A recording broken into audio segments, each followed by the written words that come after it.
നിങ്ങളുടെ favourite shows ഇനി ഒരിക്കലും മിസ്സാവില്ല. ഇപ്പോൾ C5-ലൂടെ കാണും നിങ്ങളുടെ ഫേവറേറ്റ് ഷോ തികച്ചും സൗജന്യമായി. നീ എന്താ ഉറങ്ങിയില്ലേ? നിന്റെ ഉറക്കമൊക്കെ പണ്ടേ പോയതാ. അതിന്റെ കാരണവും ചേച്ചിക്ക് അറിയാലോ. നിന്റെ വിഷമൊക്കെ എനിക്ക് മനസ്സിലാവും. പിന്നെ അത്രയ്ക്ക് വിഷമിക്കാൻ മാത്രം വേറൊന്നും സംഭവിച്ചില്ലല്ലോ. നിന്റെ ആഗ്രഹത്തിന് കുറച്ചുകൂടെ കാലതാമസം ഉണ്ടാവും, അത്രയല്ലേ ഉള്ളൂ. അല്ല, അത്രയല്ല ഉള്ളത്. ആ കാലതാമസത്തിന് സന്ദീപിനെ എനിക്ക് കിട്ടില്ല എന്നുള്ളൊരു അർത്ഥവും കൂടി ഉണ്ട്. എന്റെ സന്ദീപിന്റെ വിവാഹം നീളുന്നത് ആ ആതിരയ്ക്ക് സന്ദീപിനെ പ്രേമിക്കാനുള്ള ലൈസൻസ് കൂടിയാ. അവളുടെ പ്രേമം കൂടുതൽ ശക്തമാക്കാനുള്ളത് കൂടിയാ ചേച്ചി പറയുന്ന കാലയളവ്. അർച്ചന എല്ലാത്തിനും നടുഭാഗത്ത് കയറി നിന്ന് എതിര് പറയുന്നതുകൊണ്ടാ കാര്യങ്ങൾ ഇത്രയ്ക്കായത്. അപ്പൊ ഞാൻ ആലോചിച്ച ശരി തന്നെയാ. എന്റെ ചേച്ചിയെക്കാളും ബുദ്ധിയും ശക്തിയും ആതിരയുടെ ചേച്ചിക്ക് തന്നെയാ. അതായത് അവന്തികേക്കാൾ മുകളിലാണ് ഇപ്പൊ അർച്ചന എന്ന്.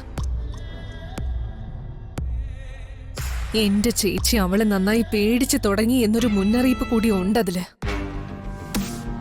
സത്യം പറഞ്ഞ അതെ, എന്റെ ജീവിതത്തിൽ ആദ്യമായി ഞാൻ ഒരാളെ ഭയപ്പെട്ടു തുടങ്ങി. അതും അർച്ചന എന്നൊരു സാധാരണ പെണ്ണിനെ. നമുക്കെല്ലാം നിർത്തിയേക്കാൻ ചേച്ചി. എന്റെ ആഗ്രഹവും ചേച്ചിയുടെ പകപോക്കലും എല്ലാം മനസ്സിൽ നിന്ന് കളഞ്ഞിട്ട് ഒന്നുകിൽ ഇവിടെ മര്യാദയ്ക്ക്, അല്ലെങ്കിൽ ഇവിടുന്ന് മറ്റേതെങ്കിലും നാട്ടിലേക്ക് പുതിയൊരു ജീവിതം തുടങ്ങാം. ഞാൻ ഭയപ്പെട്ടു തുടങ്ങിയെന്ന് പറഞ്ഞതിന്റെ അർത്ഥം ഞാൻ തോറ്റുപോയിന്നല്ല. അങ്ങനെ ഒരു ദിവസം കൊണ്ട് എല്ലാം മറക്കാനല്ല ഞാൻ ഇത്രയും കാലം കാത്തിരുന്നത്. സച്ചിയുമായുള്ള ഡിവോഴ്സ് നടന്നു കഴിഞ്ഞാൽ ഉടനെ അർച്ചന ഈ വീട്ടിൽ നിന്ന് ഇറങ്ങും. അതുവരെ എടുത്ത് ചാടണ്ടെന്ന് കരുതി മാത്രം ഞാനിപ്പം മിണ്ടാതിരിക്കുന്നെ.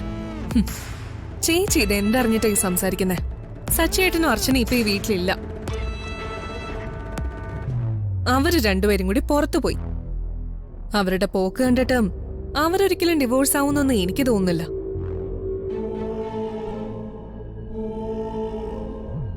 നമ്മൾ അത് നോക്കി ഇവിടെ ഇരിക്കത്തേ ഉള്ളൂ. മൂഷിക സ്ത്രീ എന്ന് പറയുന്ന പോലെ. എന്റെ പൊന്നു മോളെ, നീ കണ്ടതത്രയും നേർക്കുനേരുള്ള പോരാട്ട യുദ്ധമാണെങ്കിൽ ഇനി അങ്ങോട്ട് സംഭവിക്കാൻ പോകുന്നത് ഒളിയുദ്ധ. ആയുധങ്ങൾ എന്റെ ആവനാഴിയില് ഇനിയും ബാക്കിയുണ്ട്. ഞാനൊരു ലക്ഷ്യം മുന്നിൽ കണ്ടിട്ടുണ്ട്. മാർഗത്തിരിക്കടുത്താണെങ്കിലും ലക്ഷ്യം മാർഗത്തെ സാധൂകരിക്കുന്നതാണല്ലോ.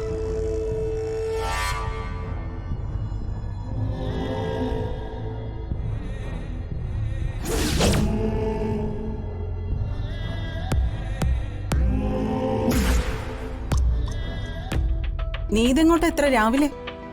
ഒന്ന് അമ്പലം വരെ പോവാന്ന് കരുതി. ഈ ഇടായിട്ട് നിനക്ക് ഭയങ്കര ഭക്തിയാണല്ലോ. ഈശ്വരനോട് കൂടുതൽ അടുക്കുന്നത് നല്ലതല്ലേ? അത് നല്ലതാണോ അല്ലയോ എന്നുള്ളത് പോകുന്നയാളുടെ മനസ്സ് പോലെ ഇരിക്കും. പ്രാർത്ഥനയാണ് ഉദ്ദേശമെങ്കിൽ നല്ലതാ. കുറെ ദിവസമായിട്ട് ഞാൻ ശ്രദ്ധിക്കുന്നു, ഏട്ടത്തി എന്താ എന്നെ കാണുമ്പോ മുള്ളുമുനയും വെച്ച് സംസാരിക്കുന്നത്? അതിന് മാത്രം ഞാൻ എന്ത് തെറ്റ് ചെയ്തിട്ടാ? നല്ലോണം ആലോചിച്ച് നോക്ക്, നീ എന്തൊക്കെ പ്രശ്നങ്ങളാ ഈ വീട്ടിൽ ഉണ്ടാക്കിയെന്ന്. ഡൗൺലോഡ് ചെയ്യൂ C5 ആപ്പ്. കാണൂ എല്ലാ എപ്പിസോഡുകളും സൗജന്യമായി.